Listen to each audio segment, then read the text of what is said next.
नमस्कार। बहुत ही सुंदर सा प्यारा सा कन्यादान के गीत, विवाह के गीत लेके आ गए। मुझे देखिए, सुनिए, पता नहीं कैसा बा। चुटकी भाषे राम हंगा भैले बाबा, चुनारी भैले आना मोल।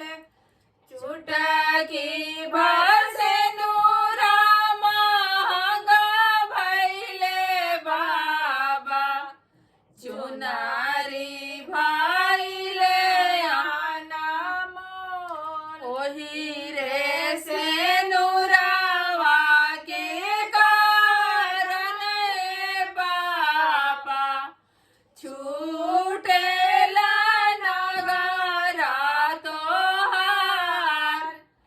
ओही रे से नुरावा के कारण बाबा, छूटेला नगरा तोहार। बाबा जे दिहाले हो नवा मना सोनावा, आमा जे लहंगा पटोर।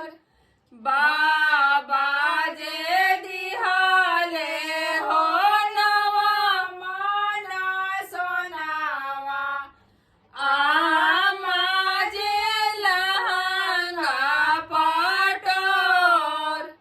भैया जे दिहाले हो चढ़ाने के घोड़ावा, भौजी जे दिहाली सोहाग। भौजी जे दिहाली सोहाग। बाबा के सोनावा हो नवा दीना चली है हो, फाटी जाई है लहंगा पटोर।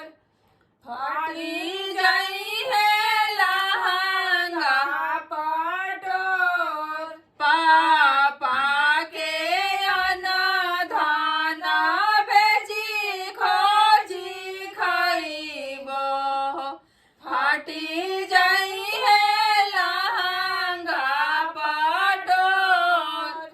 फाटी जाके घोड़ावा हो नगरा घुमाई है हो, भौजी के बढ़ेला सोहाग। भौजी के बढ़ेला सोहाग। धन्यवाद। कैसा लागल हमने के गीत बताई जा, कमेंट जरूर करी जा कि कैसन गईनी जा, कैसन लागल गीत। और चैनल पर नया बानी जा, पहली बार हमने के देखा तनी जा, तो चैनल को सब्सक्राइब कर ली जा, वीडियो को लाइक करी जा और शेयर भी कर दी जा। धन्यवाद।